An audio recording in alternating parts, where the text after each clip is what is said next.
Fala galera do Mac Magazine, Rafael Fishman por aqui, quebrando a nossa série aí de vídeos sobre os novos sistemas operacionais da Apple.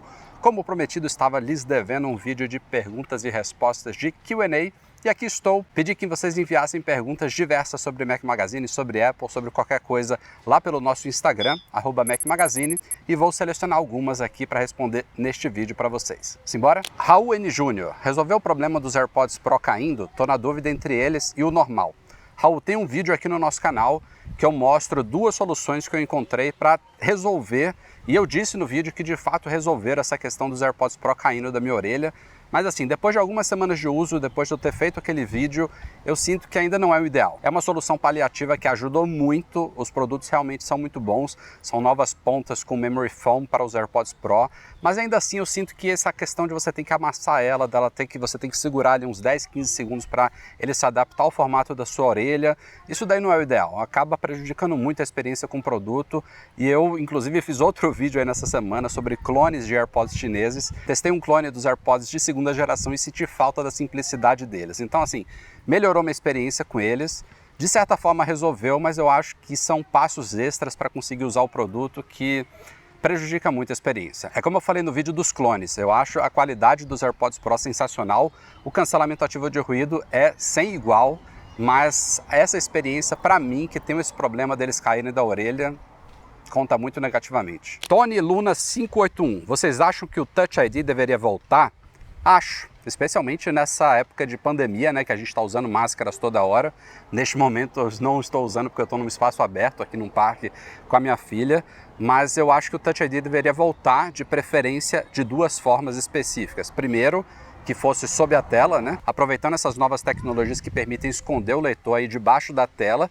E segundo, de jeito nenhum a Apple pode abrir mão do Face ID, porque tirando essas situações de máscara ou de alguns tipos de óculos escuros que não conseguem ver os seus olhos e prejudicam a experiência com o Face ID, ou sei lá, momentos que ele está em cima da mesa e você precisa se inclinar sobre a mesa para ele te reconhecer.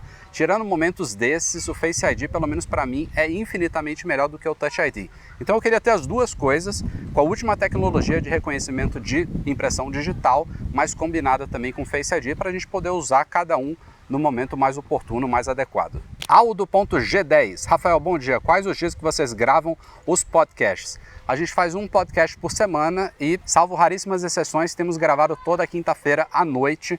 Como eu estou 4 horas à frente, eu começo às 10 da noite aqui em Portugal, o Breno e o Edu às 6 da tarde no Brasil. Então a gente termina de gravar por volta das 7, 8 da noite no Brasil, vai para a edição e ele é publicado no fim do dia da sexta-feira, no dia seguinte. Então, praticamente todas as semanas é assim que funciona. J_Assis, qual recurso você esperava no novo iOS e não foi implementado? O recurso que eu mais esperava, na verdade, era para o iPadOS, que era o sistema de multi-usuários, que ele já tem ali de uma forma preliminar, mas não chega nem aos pés, por exemplo, do que existe no macOS desde sempre, né? No Mac você consegue ter múltiplos usuários, cada um com seu ambiente, com seus documentos, com as suas configurações, e eu acho que o iPad, se é para se tornar realmente um substituto de computadores, se é para ser compartilhado entre múltiplas pessoas numa família, por exemplo, ele tem que ter um sistema multiusuário decente e, pelo jeito, mais um ano de espera aí até isso chegar ao iPadOS. Rogério Abril, vocês já foram convidados para trabalhar na Apple? Vocês sabem muito. Primeiro, obrigado, Rogério, mas não, eu nunca fui convidado para trabalhar na Apple. Na verdade, pouca gente sabe, mas eu tenho uma relação meio que de amor e ódio com a Apple. Eu sou fã da marca, admiro muito boa parte das coisas que ela faz, não 100% das coisas que ela faz, tanto em termos de produtos quanto em termos de políticas empresariais, mas a gente no Mac Magazine, embora muita gente nos veja como fanboys, a gente bate muito na Apple, a gente critica muito ela em podcasts, em reviews, a gente também faz coisas que a Apple não gosta, tipo divulgação de rumores, de vazamentos e tudo mais. Então, para vocês terem uma ideia, o Mac Magazine praticamente não tem nenhuma relação nem com a área de imprensa da Apple, que dirá a Apple um dia me convidar para trabalhar lá. Não sei se algum dia isso poderia mudar, também não sei em que área eu trabalharei na Apple, mas respondendo diretamente a sua pergunta, não. Ricardo Tibe, qual a possibilidade das imagens vazadas dos futuros iPhones 12 serem reais? Neste momento a coisa começa a ficar bem próximo do lançamento, então os rumores tendem a ficar mais precisos. Porém, essas imagens que a gente tem visto aí de dummies, né, esses modelos aí que mostram como vai ser o aparelho, o que eu posso te dizer com quase certeza é que as dimensões deles e o formato com a lateral mais achatada, tudo isso é bem preciso. É muito difícil que isso vá mudar, inclusive os tamanhos de telas também. 5,4, 2 modelos de 6,1 e um modelo Max de 6,7. Isso tudo é praticamente confirmado, praticamente certo. O que eu não acho que está certo ainda são outros detalhes de acabamento das cases. A gente não sabe quais vão ser as cores, qual vai ser o acabamento de vidro, de alumínio, de aço inoxidável. E também o notch é uma coisa que a gente não tem como saber ainda por esses dummies, porque é uma coisa que a Apple não precisaria divulgar antecipadamente para fabricantes de cases, por exemplo, que costumam ter acesso a esses dummies para preparar acessórios para os iPhones. Então, eu acredito que a gente vai ter um notch um pouquinho menor este ano e estou curioso para saber mais sobre o acabamento aqui traseiro. E outra coisa que também me chama a atenção nos dummies é que todos mostram um sistema de câmera muito parecido com o do iPhone 11 Pro Max aqui, sem o scanner LiDAR, que também é uma outra coisa muito esperada para este ano. Também acho que eles estão errados nesse sentido. Ivan César M1, quando veremos um HomePod versão brasileira? O HomePod é um produto curioso, né? Eu amo os meus dois, eu tenho 2 HomePods na sala, é o meu sistema de home theater, eu já falei isso em vídeos passados aqui. Acho a qualidade deles sensacional, a usabilidade deles é muito boa, mas de fato a gente não tem uma versão brasileira ainda, porque o HomePod, a Siri do HomePod, ela ainda não fala português. A Apple provavelmente se impôs aí um nível de qualidade, e nesse aspecto eu acho até bom que ela tenha se imposto realmente, porque a Siri em português ela não funciona tão bem quanto em inglês, e a gente tem que pensar que no HomePod a Siri é basicamente a única forma de você interagir com ele, sem falar você controlar ele manualmente pelo iPhone, que eu acho que não é o ideal quando você está falando de um alto-falante inteligente. Então a Siri tem que estar muito boa. Ela tem que estar perto da perfeição em termos de compreensão e principalmente de pedidos de músicas, né? Então a Siri, no mínimo, e é uma grande falha dela ainda na versão em português, ela tem que entender perfeitamente quando você pedir uma música ou um artista nacional, tanto quanto quando você pedir uma música ou um artista internacional. Então, enquanto a Apple não acertar esses ponteiros, a gente não vai ter HomePod no Brasil. E o HomePod como um todo é um produto que não vingou para valer. Então a gente tem que esperar para ver o que a Apple está planejando aí para o futuro. A única coisa concreta que eu acho que deve acontecer nos próximos meses é a gente ver um novo HomePod mini, talvez, um pouco mais barato, menorzinho, menos potente, mas eu ainda espero que a Apple consiga desenvolver mais o produto para tornar ele mais atraente para mais consumidores. Danilo Torrizeni, gostava tanto quando vocês anunciavam o filme da semana, tem previsão de volta? Danilo, não sei por que você não está vendo, porque a gente nunca parou. A gente divulga todas as semanas, sem interrupção, normalmente no sábado, às vezes na sexta-feira, o filme da semana selecionado pela Apple, que hoje em dia é oferecido para a compra por R$ 9,90. E mais, a gente há 1 ou 2 meses a gente ampliou esse post com uma lista enorme de outros filmes não selecionados pela Apple que também estão pelos mesmos R$ 9,90 para compra. Então se liga lá, saiu hoje, inclusive sábado, estou gravando aqui este vídeo de Q&A, saiu hoje o último compilado de filmes da semana da iTunes Store. Yuri Moreira C, como eu consigo ir na WWDC?